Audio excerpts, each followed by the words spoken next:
लेकिन यहां पे एक नहीं, दो चीजें कवर्ड है। एक तो supply of goods between related person, और एक है बिटवीन डिस्टिंक्ट पर्सन या establishment of distinct person. Sir ये लोग कौन है? रिलेटेड तो हम समझ गए, अब ये लोग कौन है? तो एक बार ऐसा हुआ,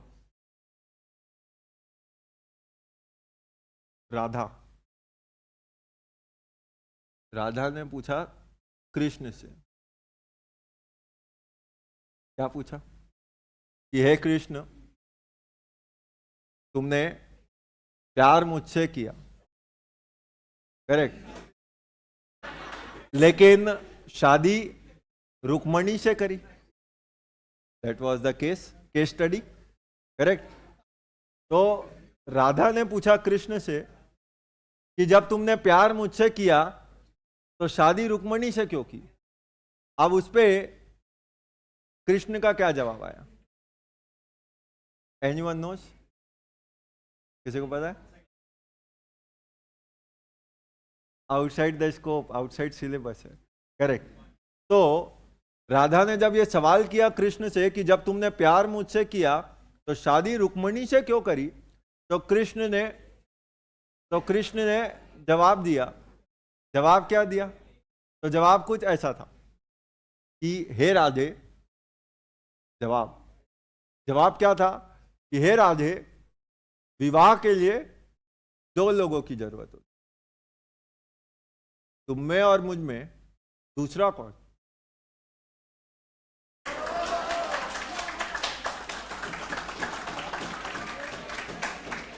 तुम और मैं तो एक ही है,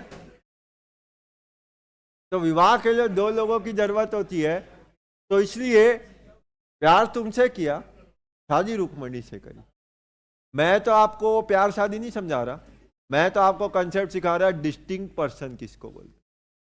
आज बिग बाजार बॉम्बे और बिग बाजार रायपुर, ये दोनों में दूसरा कौन? दोनों एक ही है, they are the same person. देखा जाए तो दोनों का मालिक, सबका मालिक एक, तो भले ही सबका मालिक एक है, लेकिन जीएसटी पर्पस के लिए ये एक भी अनेक है।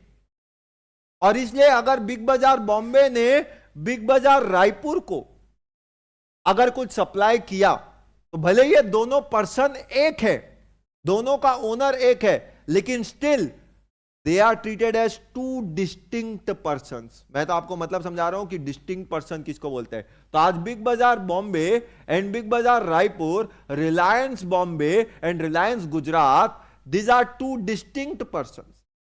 भले ही दोनों का ओनर रिलायंस है, लेकिन Reliance Mumbai will be a separate person and Reliance Ahmedabad will be a separate person. Big Bazaar Bombay and Big Bazaar Raipur are two distinct person, meaning thereby अगर बॉम्बे वाला भी रायपुर वाले को कोई सप्लाई ऑफ गुड्स और सर्विसेज और बोथ करेगा, इवन विदाउट कंसीडरेशन करेगा, इन कोर्स फर्दरेंस ऑफ बिजनेस करेगा, तो उसे भी डीम सप्लाई मान लिया जाएगा, इन पैरा 2 शेड्यूल 1 लग जाएगा। तो अगर बिग बाजार बॉम्बे रायपुर बिग बाजार को टीवी सप्लाई करेगा, भले उसके पैसे भी चार्ज ना करे, विदाउट कंसीडरेशन सप्लाई करे, तो भी उसे सप्लाई माना जाएगा, क्योंकि supply includes all forms of supply, और फॉर्म्स ऑफ सप्लाई में one of the form is transfer.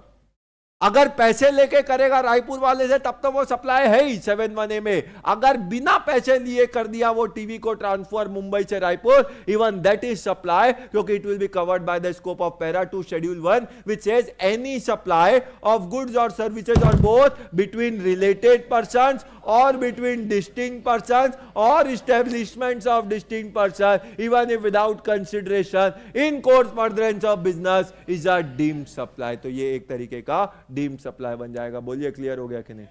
तो डिस्टिंक्ट पर्सन बता दिया। इस्टेब्लिशमेंट ऑफ डिस्टिंक्ट पर्सन किसे कहते हैं? दो वर्ड है, एक होता है डिस्टिंक्ट पर्सन।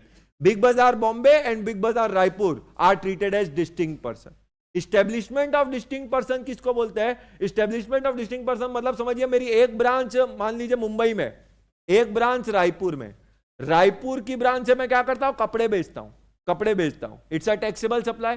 मुंबई की ब्रांच है मेरी, क्या है? मुंबई की ब्रांच में क्या है? भट्टी है। मुंबई की ब्रांच में क्या चलाता हूं? भट्टी, करेक्ट।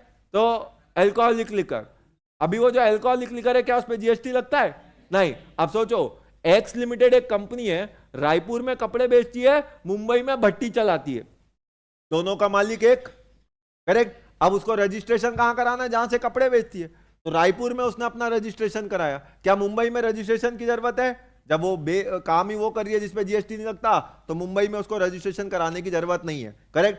अब सोचिए, रायपुर वाला और मुंबई वाला, रायपुर रजिस्टर्ड है, मुंबई अनरजिस्टर्ड है, पर ये लोग भी तो आपस में कुछ सप्लाई कर सकते हैं। अब रायपुर वाले ने जब मुंबई वाले को सप्लाई किया, मान लो कुछ कपड़ा सप्लाई किया, अपनी ही ब्रांच को दे रहा है विदाउट कंसिडरेशन, ये जो सप्लाई हुआ इसको क्या बोलेंगे? इसको बोलेंगे supply of goods between establishment of distinct person. तो डिस्टिंक्ट पर्सन और इस्टेब्लिशमेंट ऑफ डिस्टिंक्ट पर्सन में फर्क क्या? फर्क सिर्फ इतना, अगर बिग बाजार मुंबई, बिग बाजार रायपुर दोनों जगह रजिस्टर्ड हूं, I am called as distinct person. एक जगह रजिस्टर्ड, दूसरी जगह अनरजिस्टर्ड, और ये लोग आपस में सप्लाई करते हैं, तो उसको बोला जाता है एस्टेब्लिशमेंट ऑफ डिस्टिंक्ट पर्सन। फर्क कुछ नहीं पड़ेगा, चाहे डिस्टिंक्ट हो, चाहे एस्टेब्लिशमेंट ऑफ डिस्टिंक्ट हो, चाहे रिलेटेड हो। अगर आपने गुड्स और सर्विसेज सप्लाई किया, इनको विदाउट कंसिडरेशन किया, इन कोर्स फर्दरेंस ऑफ बिजनेस किया, पैरा 2 खत्म हो गया, जो बोलता है कि ऐसे इंस्टेंसेस पे इसे हम डीम्ड सप्लाई मानेंगे और जीएसटी इस पे लग के रहेगा। बोलिए, ये बात क्लियर हो गई? करेक्ट।